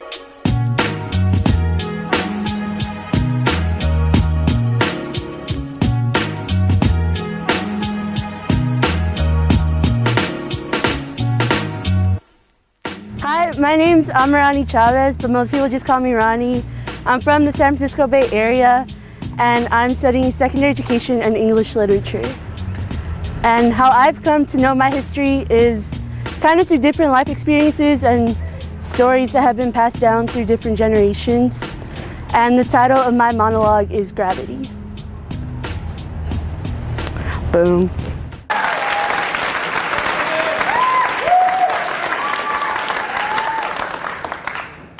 I remember standing there, feeling gravity pulling down my legs. When I was in elementary school, I always thought gravity was a pretty funny concept. I mean, I thought it was interesting how you just toss something, no matter how high up, it'll eventually come back down. I remember asking my second grade teacher, Ms. Alvarez, about gravity and why it worked the way it did. After taking a sip from her blue coffee mug, she looked at me right in the eyes and said, "Well, Amirani, sometimes science is a weird way of making the world around us work." I was in 3rd grade when I first felt gravity. My family was going on our usual Sunday dinner. My mom was driving her 2000 white Chevy minivan, and my sister sat next to her with her giant black Skull Candy headphones on, being an angsty teenager. My father sat in the back, rubbing his thumb against the Corona bottle, having the label slowly start to diminish with each rub. I remember turning and looking at my brother. He had his head down with his hands on his head, having his hair stick out in his faces between each finger like porcupine spikes. He shot a smile at me, but there was something off about it. His mouth curved at one end, having his cheek concave in at his dimple, but the rest of it laid flat. He looked at me with his big brown eyes that were overly watery, but seemed genuine. I remember I was looking out the window when my father started shouting. Struggling to get out of his seat, his thumb glided over the red button, not putting enough force on the release. Once he was out, he gripped on my mom's seat, having his fingers penetrate the cushioned leather, leaving smudged gray marks where fingers met his blue veins popping out of his arms as if they were about to explode at any minute. My father, he shoved my mom's seat back and forth, shouting, "Sácame este carro, get me out of this car." My mom pulled over, and my father climbed out and started walking towards the white picket fence community, as if he had lost his sense of gravity. My mom swerved and drove 70 miles per hour in a school zone. Gripping the steering wheel with shaking hands, she shouted at my sister to call my aunt, and I'll remember the moment of walking into my aunt's house for the rest of my life. I felt as if there was a giant weight on my shoulders, and with each, "Are you okay? No te preocupes, mija, it's all gonna be all right," boulders were being added, weighing me down until I couldn't move anymore. My cousin guided me and my siblings into her warm yellow room. She had different games out for us to play, as if with each random Monopoly, I was supposed to forget about my drunk, alcoholic father who's just about one drink away from passing out in the middle of some neighborhood where people like him didn't belong. That night, when I laid on the ground to sleep with my siblings, we were all joined at the hip. I remember trying to picture us as soldiers when we were holding hands, because that's how they slept at night when they were scared too. My history is generations of women feeling gravity. From abusive relationships to cheating partners, the women in my family have had their center of gravity gripped and torn by different men that only use them when they're convenient. I've seen them leave their smudged green and purple fingertips on my cousins' and aunts' legs as if they were marking their territory, showing other men, "That's mine. I've been here, and you can't have it." I remember walking out of my cousin's room that night. I heard the muffled sound of sobs coming from the living room. I took a couple steps down the hallway and I saw my mom in my aunt's arms. Her shoulders were being pushed back after each sob was released. She spat out words between each struggled breath. "No puedo, ¿cómo lo voy a hacer? Es imposible. I can't. How can I do it? It's impossible." When my aunt looked up, with tears falling from her eyes, she struggled to open them. She took her hand off my mom's back, and when my mom turned, she looked as if she had turned 80 in the matter of 4 hours. Her back was hunched over, her hair stuck out except for the edges that were stuck to the sweat on her forehead, and her hands were shaking uncontrollably, even after she tried to hide them between her legs. I saw years of hidden suffering in the deep brown and purple bags under my mom's eyes. I felt my body being pushed down by gravity. I felt all our bodies. Thank you.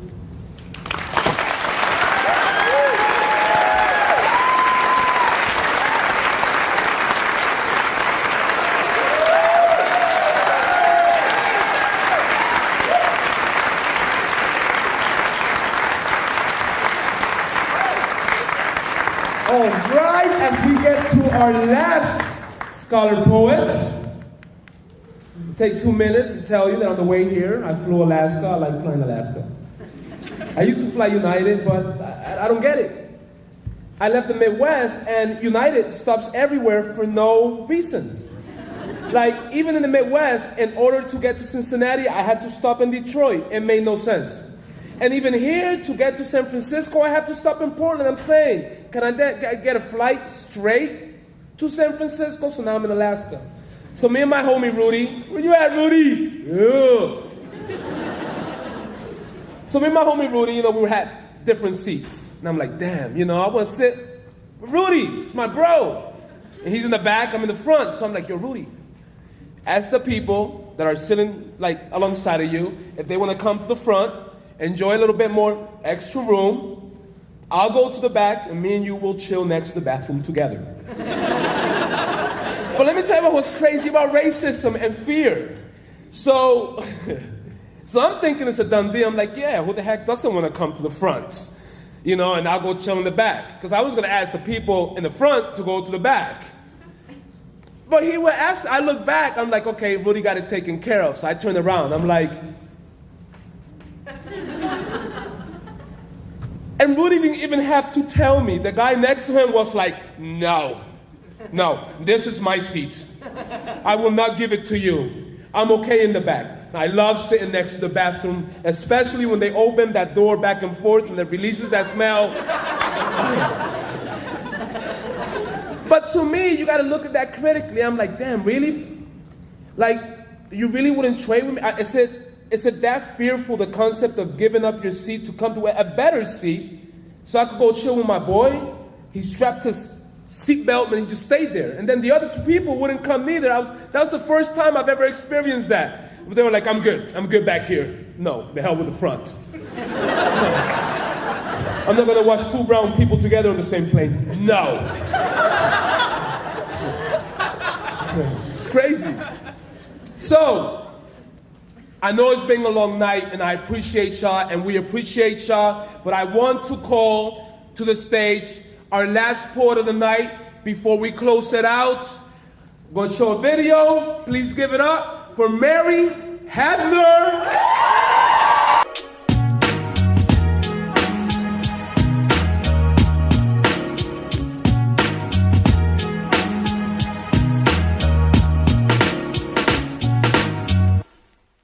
Hi, my name is Mary Hafner, and I'm a senior from Spokane, Washington, double major in economics and criminal justice. Really, I've come to know history by taking a closer look at my life in the present, particularly my relationships, and I think that's really reflected in my monologue through, how I kind of talk through what I'm afraid of, kind of based on where I'm from and what I've experienced. And I would take it a step further and actually say that it's reflected in how I've chosen to combat that fear. Not striving to be fearless, but fighting to have courage. And the title of my monologue is Serenity.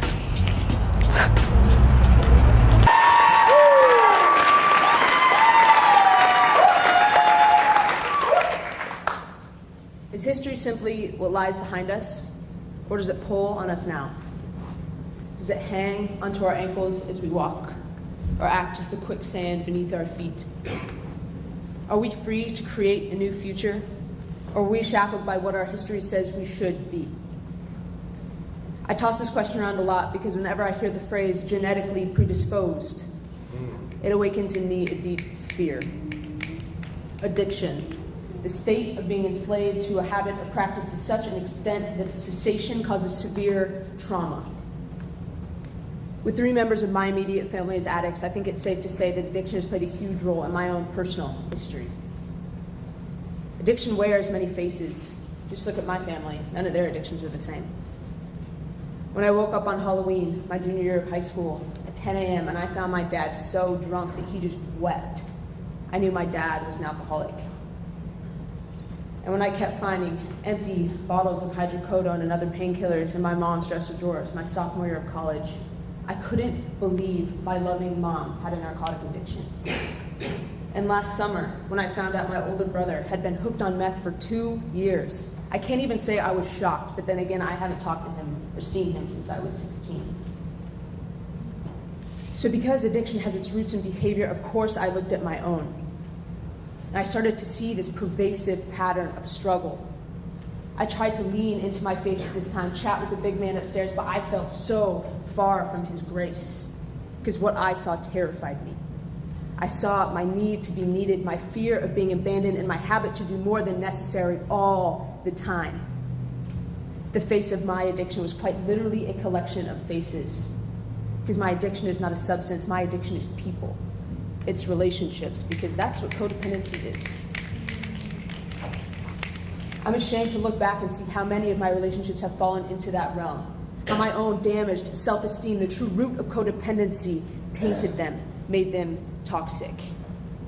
Even more shameful is how easy it is for me to look to my relationships as a way to be complete and to have worth. How quickly I was able to turn friendship into worship. No wonder I felt distant from my faith. It's created in me this, wrong part. I was trying to limit God into the constraints of humanity, and I was unable to distinguish between my relationships as instruments of God's love and God Himself. It's created in me this immediate hesitance to trust and let anyone in, because I don't want to poison anyone else with my toxic love.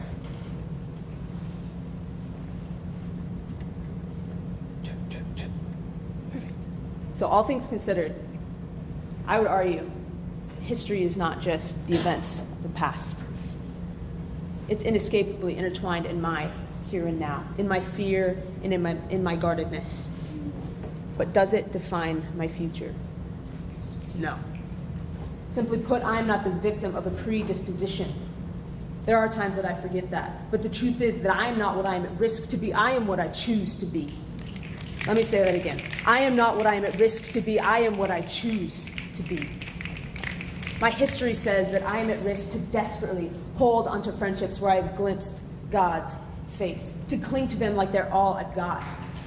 My history says that my need to have comes from the fear of never having, and the need to hold comes from a lack of being held.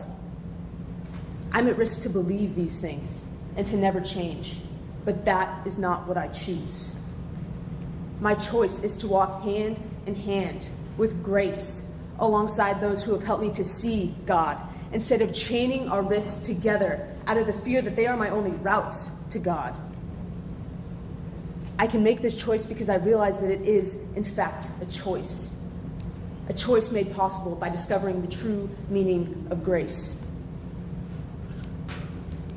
The beautiful thing about this choice is that it revolves less around my actions, but rather the intent behind them. My same actions, driven instead by grace, are the difference between God's love and codependency, and I choose grace. I choose to embody grace as depicted by one of my favorite authors, as she explains that grace isn't about having a second chance. It's about having so many chances that you could use them through all eternity and never come up empty. It's when you finally stop keeping score and you realize that God never was and that his game is a different one entirely. It is in choosing this grace every moment I'm alive that I find a serenity so profound that it has to be God. Don't get me wrong, choosing grace isn't always easy. And when I find it especially difficult, it is then that I bow my head and pray this one special prayer that both my mom and dad pray with me each week in their support meetings. So please, bow your heads with me as I pray to choose grace in this moment and the next. God, grant me the serenity to accept the things I cannot change, courage to change the things I can, and wisdom to know the difference. Living one day at a time, enjoying one moment at a time, accepting hardships as a pathway to peace, taking as he did this sinful world as it is and not as I would have it, trusting he will make all things right if I surrender to his will, that I may be reasonably happy in this life and supremely happy with him forever in the next. Amen. Thank you.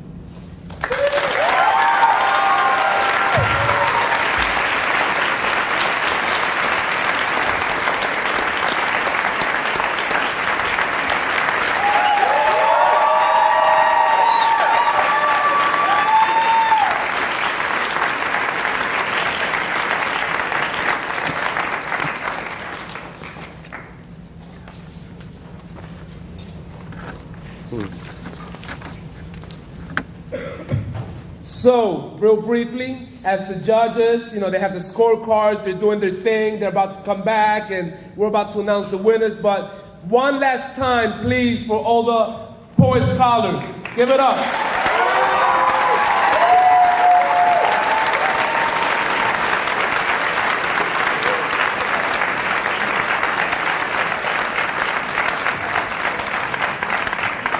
Also, please give it up for David, Juanita, and the UMEC and that center and the incredible work that they do there.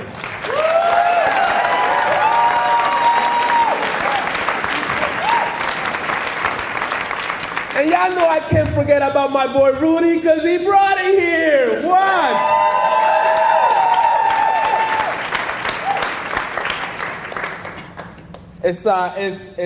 It's wild, Every time I go somewhere, I'm always asked that question people ask. They're like, Mike, you hungry? I'm like, yeah, I'm hungry. Hungry a lot, They be like, what are you in the mood for? I'm like, well, I don't know. What's local? And they'll be like, you in the mood for ethnic food? Okay, I'm in the mood for ethnic food. And then they'll be like, well, what you want? We got like 3 Mexican restaurants. We got a Thai restaurant, a Chinese restaurant. There's recently an Indian restaurant open. Now we have a Bulgarian restaurant. What ethnic food do you want to eat? Now, meanwhile, half those restaurants aren't really even ethnic in that sense because they're really like American Mexican, not Mexican American food. Right? Let's keep that real. But then here's the piece.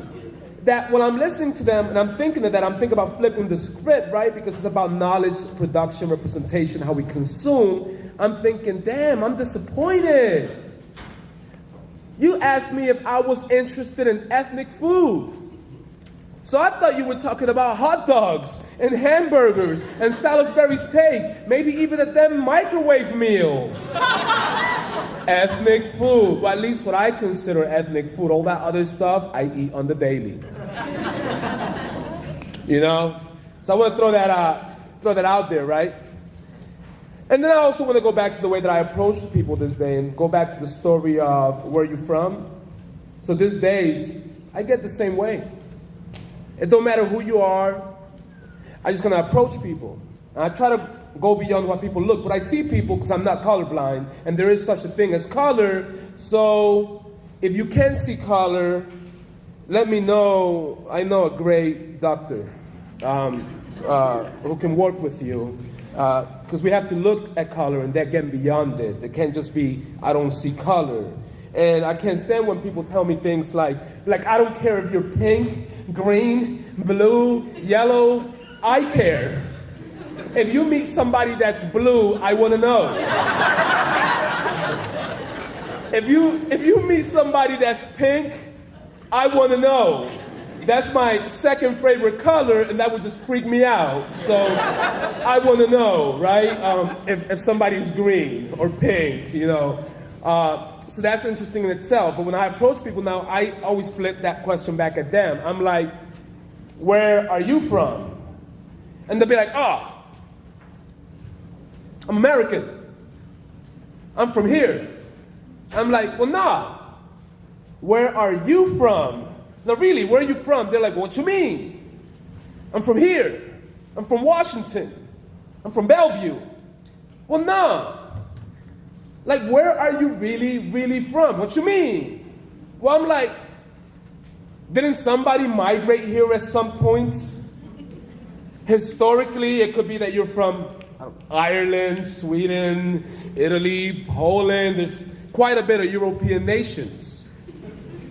I say that to say that we have to, one, understand constructions of racialization and other identities for what they are and the process of colonization and neocolonial legacies today and deconstruct those. But that doesn't mean that we can't go back, everybody, whether it's folks of Latin American ancestry and that legacy, or folks of black ancestry and that legacy in Africa, or whether it's Asia and the continent of Asia, or whether it's Europe, for folks to be able to just go back and understand and get their ancestry, because at one point Europe had indigenous people too. That's why I say that. So when I talk about this issue of social justice, I cannot talk about racism without talking about white supremacy. I cannot talk about sexism without talking about patriarchy. I cannot talk about sexual orientation and homophobia without talking about heterosexism, normativity, and what we have constructed as normal. Because the reality is that life is fluid, and before Western colonization, human beings lived as human beings together. And yeah, they fought for different reasons, particularly economic resources, but not by way of categories to maintain power and control. That's a straight Western thing. So all these identities, recognize them for what they are, but don't let them by any means run your gamut. Not cool. Challenge that. Deconstruct that. Do something. So I'm going to hit you with one final piece before we close this out, and as I wait for the judges, because they're back there like, damn, this was hard. But the reality is, this is the beauty of community and friendly spoken word competition. This is really about cultivating that community. So please support everything, not only these folks behind me are doing, but that UMEC does on campus entirely. So this one is Privilegification Mirrored. You see, it was written, a story shared in silence, and it was then. It was then when identity struck my soul like spades, fall now, unfold the motions untold but sold to white supremacists, moles, and they were hustling mirrors that mirrored the thoughts of the conquered evokes have awakened. My soul determined to dig deep, deep to unfreeze these icy blue veins that constrain me from stripping the social chromosomes I've inherited. You see, I bought a privileged mirror that repeats silent questions, paraphrasing my thoughts so that I can hear myself aloud now. Are you a darker shade of white or a lighter shade of brown? And then I quickly become invincible at the breath of my mouth, yet the moon shines in on my skin, exposing my every pore. 2 colonies building chips, taking land, raping me. Mentally, I've awakened. I can feel my white and red blood cells. David, duke it out. Internal battles flare, transform my position, acknowledge the privilege, and deter my oppression. I have a choice now. I could be Arab in Michigan, Puerto Rican in my town, Cuban in Miami, color tones still around. I'm like a makeup kid. I am Chicano in Cali, but Creole down south. And in New York, I am anything and everything I've faced in the crowd, just not downtown. And through it all, I'm invisible to dominant lens. Staring deep in the mirror is dangerous, privilegied whiteness infused with simplified blackness. Confused by accessible brown appearance leads to triple checks reactions that force me to face my consciousness. Yes, my consciousness appears in front of me. It challenges me. It stares at me so that thoughts of racialized beats and ideas and visions consumed don't reign supreme. Like lit realities quench my indulgent thirst for resentment. Homegrown in plantations that teach roosters how to pass on those thick chains, not break them. But I cannot be discouraged to be the master of my eyes, nor my heart, nor my ears. For my water is conviction. My favorite choice of resistance tears away the pain and clears the tears and the stains away on my face. I don't have to detach myself. Privilegification mirror designed to genocide ancestral roots of indigeneity. Now, visual reflections of self, and then others recall, now remembrance. I can still see the stains on my skin. And though the rivers that flow in our temples are red, but yet tinted, polluted, and bitter, infected by intermotives. Know this, privilegification mirrored. Now on sale on eBay for $14.92. Peace.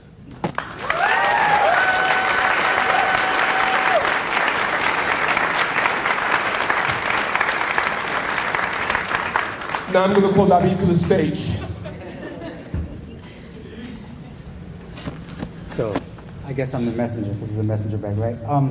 So, one thing that I want to be upfront with each one of you is that right now we're gonna share 3 people that were selected by the judges. However, before we do that, let's get every single one of the individuals up here a round of applause.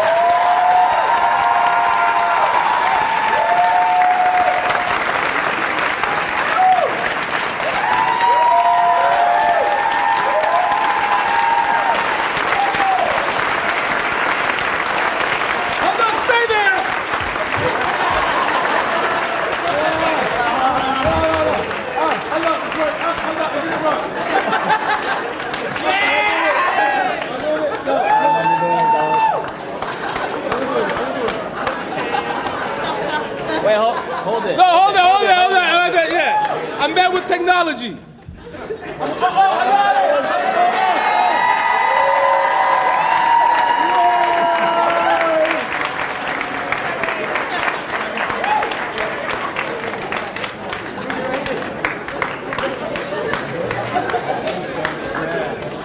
Yeah, I had to do that work. Look, yo. So usually we have a second runner-up, a first runner-up, and then a first place person. And I just wanted to share that this year we got Diversity Monologues trophies.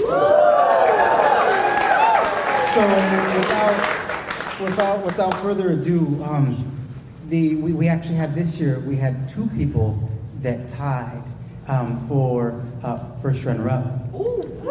And they are Sheree and Dakota.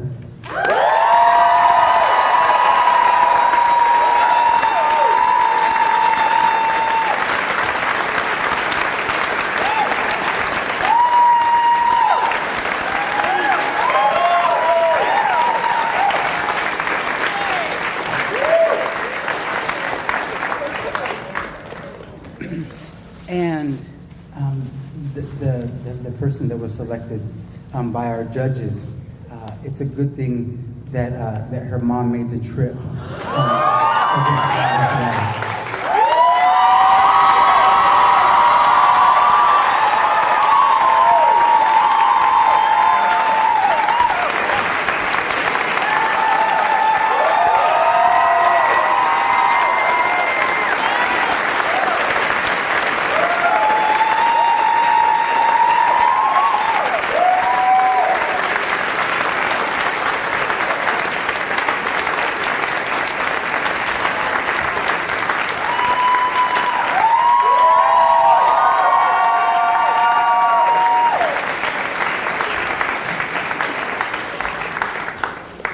So let's also give Mike Benitez a round of applause.